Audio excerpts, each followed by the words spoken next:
What's up, guys? My name's Jay. I'm with Shooting Surplus. We're out here at the Homestead above ground bunker. We're down south. I'm not really from here, but they got knickknacks and stuff on the stove. It's exciting. But the reason we're here, we're gonna go over a bunch of guns. We got 10 different guns, great self-defense guns for first-time gun buyers. In the last few years, there's been a spike in first-time gun buyers, and we think it's important to educate the consumer. Give them some fact-based stuff and some opinion-based stuff as well, but just get some education. And so without further ado, we'll just start going one to one. So I guess we can start small. This is the Ruger LCP Max. This out of all the guns we have, this is the only 380. It's 380 ACP. It's a tried and true. A lot of people have carried this gun. For the record, we've cleared and shown safe all of these guns. So I know a lot of people like, that's dangerous, what you guys are doing. Don't point at the camera. We're gonna do whatever we want. So this is the LCP Max. There's a couple updates with it.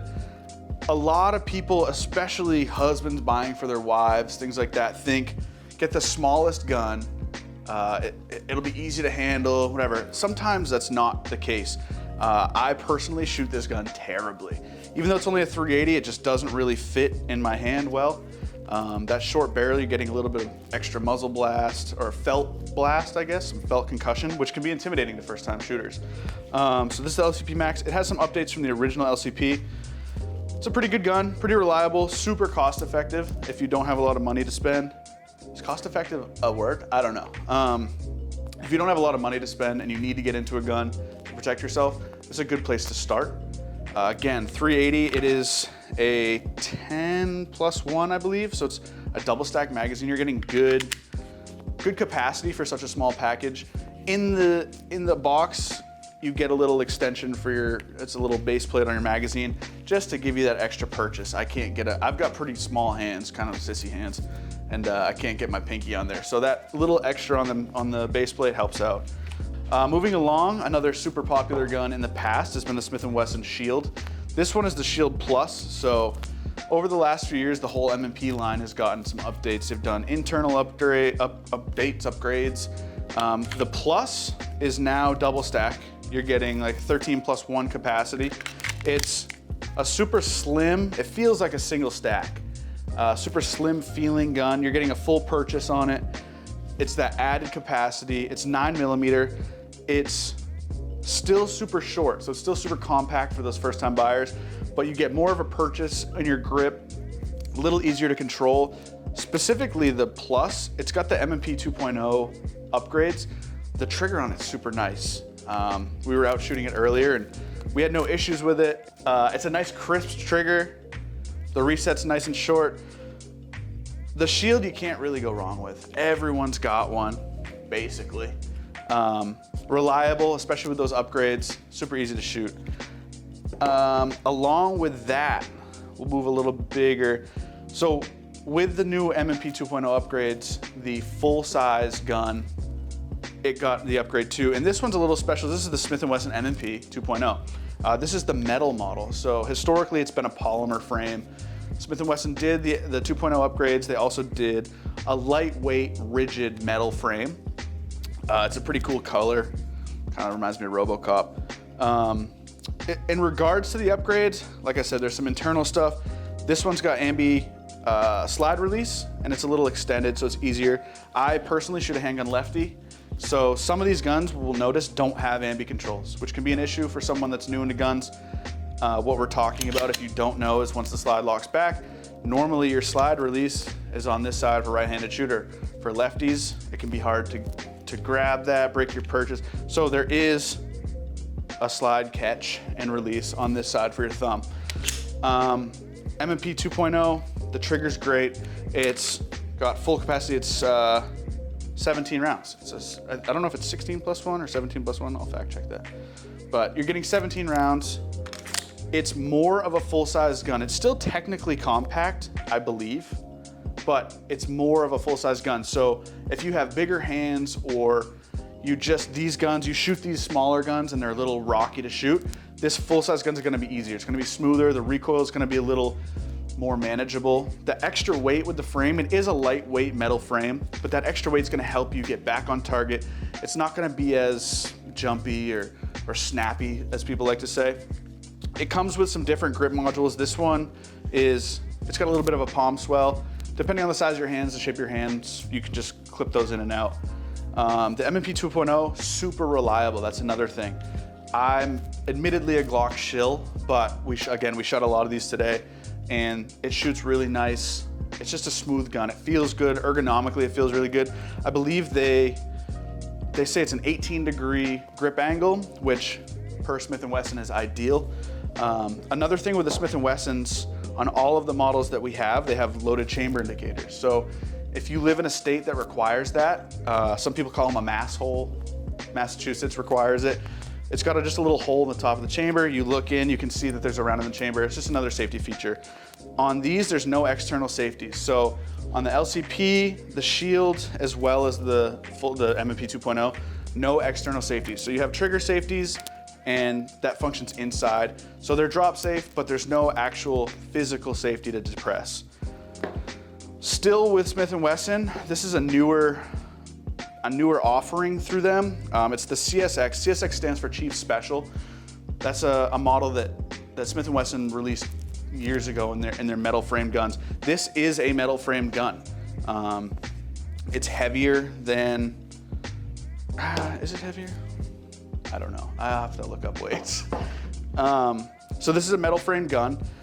I think they had good intention with this gun. I'll be honest, I don't like the trigger on this. For what it is, it's super heavy, in my opinion.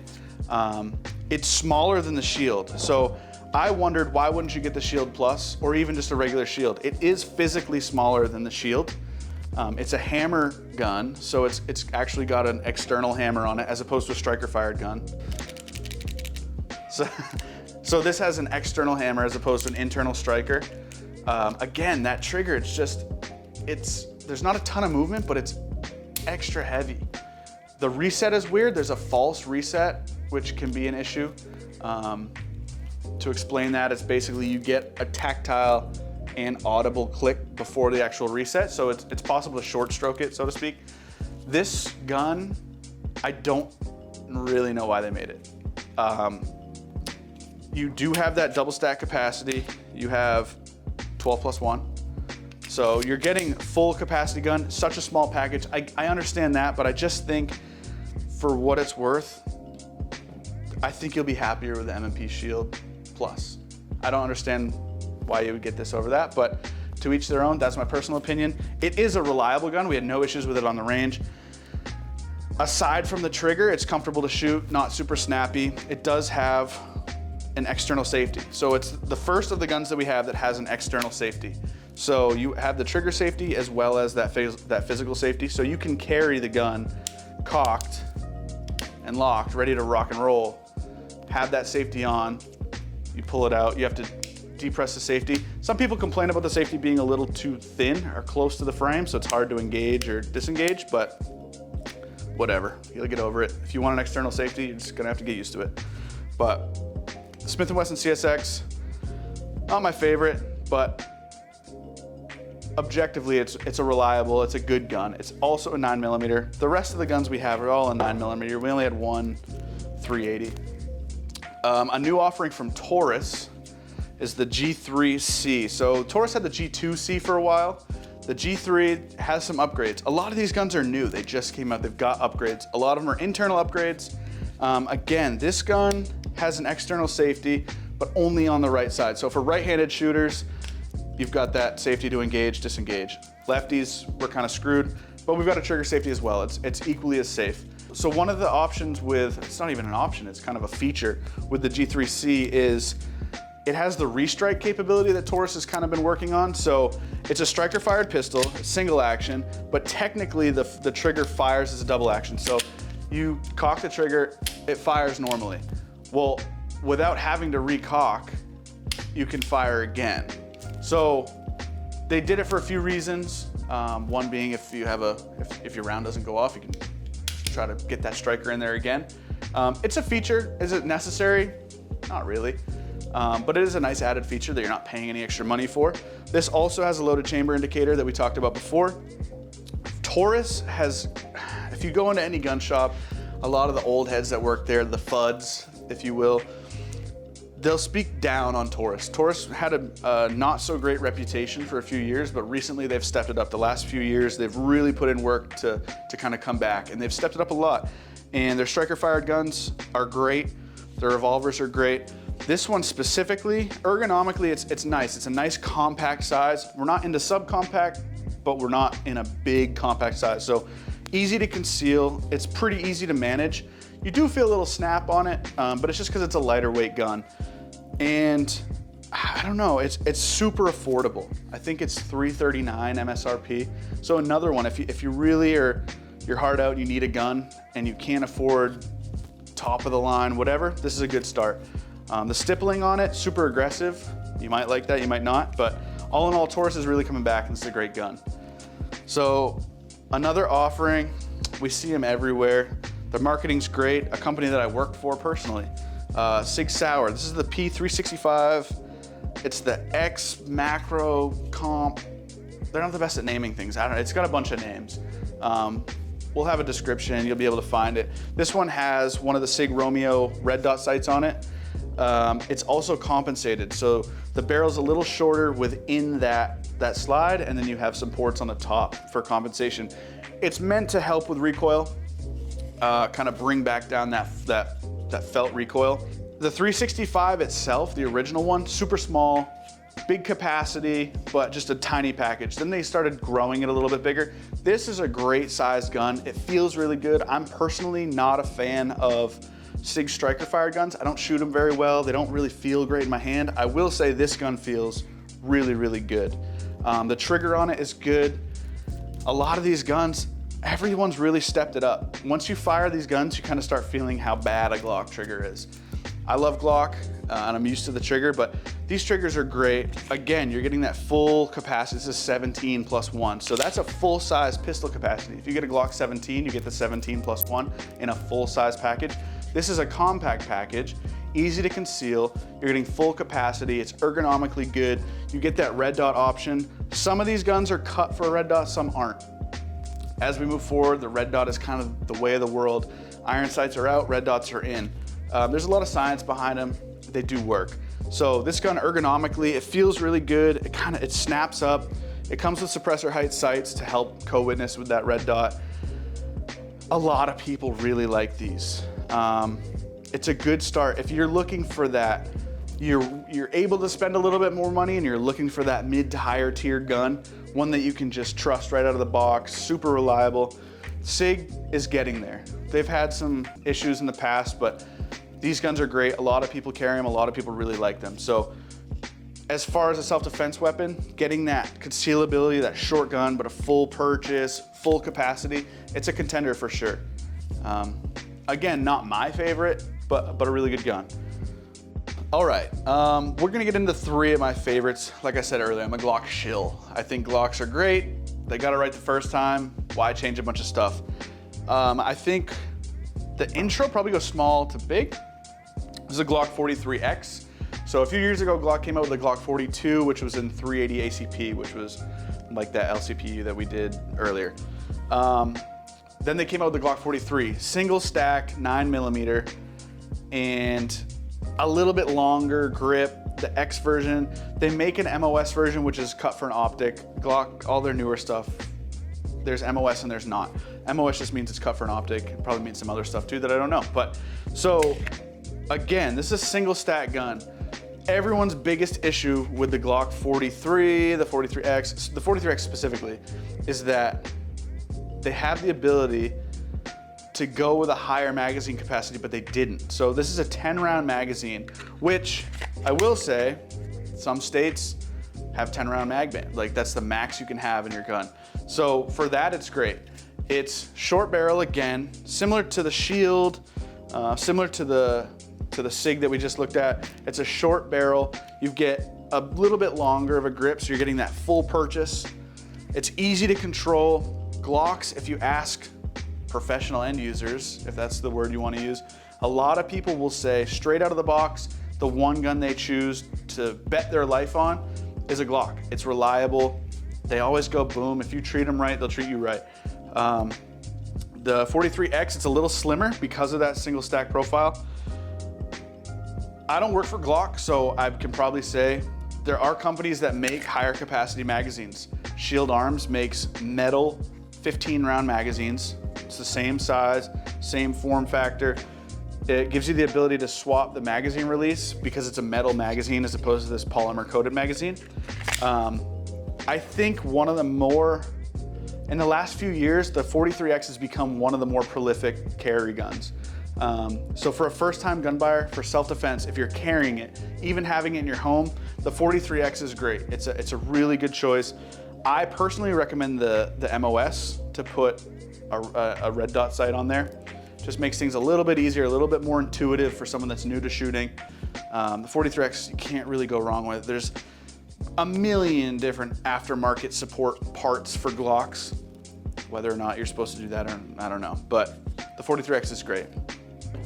Moving up from that, the actual most prolific gun, I believe, at least in the country, possibly the world currently, modern gun, is the Glock 19. So this is a Gen 5 Glock 19, not MOS, not cut for an optic. It is a 15 round mag. So you have that almost full size capacity. It's a compact, a true compact gun. It's not full size, not subcompact. You get that full purchase of the grip. You get a little bit longer barrel, so you're gonna actually get a little bit more velocity, a little more accuracy. On a lot of engagement distances that you see commonly, it's not super huge of a deal. You're not making those super far shots, but more velocity helps. Again, one of the most prolific guns in history. The Gen 5 has ambidextrous slide release. I'm a shoot a handgun lefty, I still don't use it, but it's there if you need it. You're able to swap the magazine release to both sides too. With the Gen 5s, they did some upgraded internals. It's safer, you get that safe action system that Glock is used to, that safe action trigger. They also, with the Gen 5, Glock just introduced their performance trigger, so that's another OEM it's not third party, but it's an OEM upgrade that you can make, and it brings that trigger weight down. It's a performance trigger, it's a good trigger. So personally, I've carried a Glock 19 for years. It's comfortable. If you're small, it is a little bulky. It's thicker. It's gonna be hard to tell, but it is thicker than the 43X, that single stack, but it's almost worth it. It fits in the hand nice. It's not too bulky. Some people do have an issue with Glocks in general being boxy. This one doesn't have any grip extensions on it, beaver tail extensions, but it does come with that if you have big hands. The 19, it's tried and true. It's carried by military, law enforcement, civilians. It's carried by a lot of people. Super reliable. They just don't break down. It's really hard to beat. Stepping up from the 19, but without going to a full-size gun, still concealable, pretty easy to use, the Glock 45. So this is a Gen 5 Glock 45. There's another model that people are super familiar with, which is the 19X. So in the X models, just like we saw with the 43X, you retain that compact, that shorter slide and barrel length, but you extend the grip. So this grip is a full-size grip. It's a full-size Glock 19 length, Glock 17 length grip. So you're getting that 17 plus 1 capacity. So you're getting the same capacity as a full-size gun again. You're maintaining that shorter barrel, a little easier to conceal, a little easier to move around with. I used to carry a Glock 19. I've recently switched. Again, I think it's worth getting the MOS model to mount that optic. One of the good things about this gun, as well as some of the other guns, the SIG specifically, the Taurus, and then the full-size Smith & Wesson M&P, they have, as well as the Glock 19, they've got a rail under here for a light. So if you need a one gun to do everything, whether it's home defense, concealed carry, any sort of self-defense, having that rail is important. Being able to mount a light is a great option. I love the 45, the Glock 45. It's in 9mm. A lot of times, Glock is just numbers, so people get confused. But the Glock 19, 9mm, Glock 45, 9mm. If you shoot a Glock 19 well, If your buddy's got one and you shot it and you really like it, now you're getting into guns, you may find you shoot the 45 even better. It's got more of a purchase, more of a grip to grab onto. It's that full size grip like we talked about. It's easy to control. You're not getting a ton of recoil off a 9mm anyway, but you can control this a little bit better. You can get full purchase, really build up your grip, and when it's recoiling, it's easier to control. The 45, just like the 19, it's really hard to beat for me personally. The gripe with Glock is their trigger. Their trigger notoriously is not the best. The Gen 5s, they've stepped it up a little bit, and then again, recently they came out with the Glock Performance trigger, $99. You have a Glock, a certified Glock armorer replace it for you. Allegedly, there's ways to do it without that, but Glock wants you to use an armorer. So you do that, and you've got a much easier gun to shoot. Glock, like I said, I sound like a broken record. Glock is hard to beat for me personally. Some guys are SIG guys, some guys are Glock guys. So after Glock, we're saving what could be the best for last. Again, I love Glock. It's hard to beat Glock, but there is a new contender. This is the Springfield Hellcat Pro. So I believe when the Hellcat came out, it was direct competition for the SIG P365, the original subcompact size. This is the Hellcat Pro. You're getting full, it's 15 plus 1. So you're getting 16 rounds, almost that full size capability that we talked about in a compact package. It's about the same size as the SIG. It's smaller than the Glock 19. It's a really good gun. I wanted to not like it because I love Glock, but it feels great in the hand ergonomically. You've got that optic cut. You've got great size. Honestly, the thing that sold us is the sights. You get a nice U-notch sight with a super bright front sight, easy to pick up, easy to align. It's very intuitive. If you're not used to lining up iron sights, it's super intuitive. You've got a little bowl and you put the ball front sight in the bowl. It's got that rail on there so you can mount a light. You can build this all up the way you want it. It's got a great grip angle. When you snap it out, it just comes up to your eyes. It's a really, really good gun. It is a little snappy when you shoot it. I think it's just because it's so light. It's such a lightweight gun. You do feel a little felt recoil, but again, adding that light on there, adding a red dot sight may mitigate that a little bit. The trigger on it is amazing. It's really, really good. It's a reliable gun. It also has that loaded chamber indicator. So if your state requires that, that's a nice bonus. It's just, Glock's hard to beat, but this might beat it. I think we wanted to come down to having one gun that we thought was the best. If you had to go buy a gun, it's your first gun. You've got, the budget wasn't your issue. To me personally, I think it's down between the Glock 19 and the Hellcat Pro. And the Hellcat Pro might just beat it out just because of size. It's a little bit easier to conceal. It's thinner, it's lighter, but it's still more than adequate for home defense. You get a full purchase, you're getting great capacity, and just a good shooting gun. So between that and the Glock 19, you really can't go wrong. Springfield, it's getting there with aftermarket support. Glock's been there for years. Again, a Glock is like a Fender Telecaster. Like Leo Fender got it right the first time, didn't need to change it, and here we are. We'll see how this goes. So far, so good. I really like what I've seen. I hadn't shot one until today. I've messed around with them, but it was good. It was a really, really, really good experience. It's got the no ambi safety, no ambi any of that. External safety, if you want one, sure. Is it necessary? I don't know. That's up to you. Whatever you're comfortable with, but again, either way, if you're buying any of these guns for the first time, you shouldn't just buy it and sit on it until you need to use it. You need to get comfortable with it. You need to get proficient with it. Because if it comes down to you're the person that everyone depends on to defend them, you need to be proficient with your gun. You need to be comfortable. You need to be effective. So whatever you buy, all of these guns are great guns. They're all reliable. They're new. They've been modified. And I don't mean modified aftermarket. I just mean they've been updated by their companies. They're all reliable. The only one I don't really like is the CSX. Sorry. I got nothing against Smith & Wesson, but this gun, we don't need it. If you like it, cool. But the rest, you really can't go wrong. Whatever you can afford, whatever feels good, go, if you're able to, shoot the gun before you buy it. Whether you know somebody or whether your local FFL has a range, try to shoot the gun before you buy it. At the very least, get it in your hands, feel it, feel the trigger. Just really check it out. It's like test driving a car, except this is way cooler. I don't know what else to say. Do that again.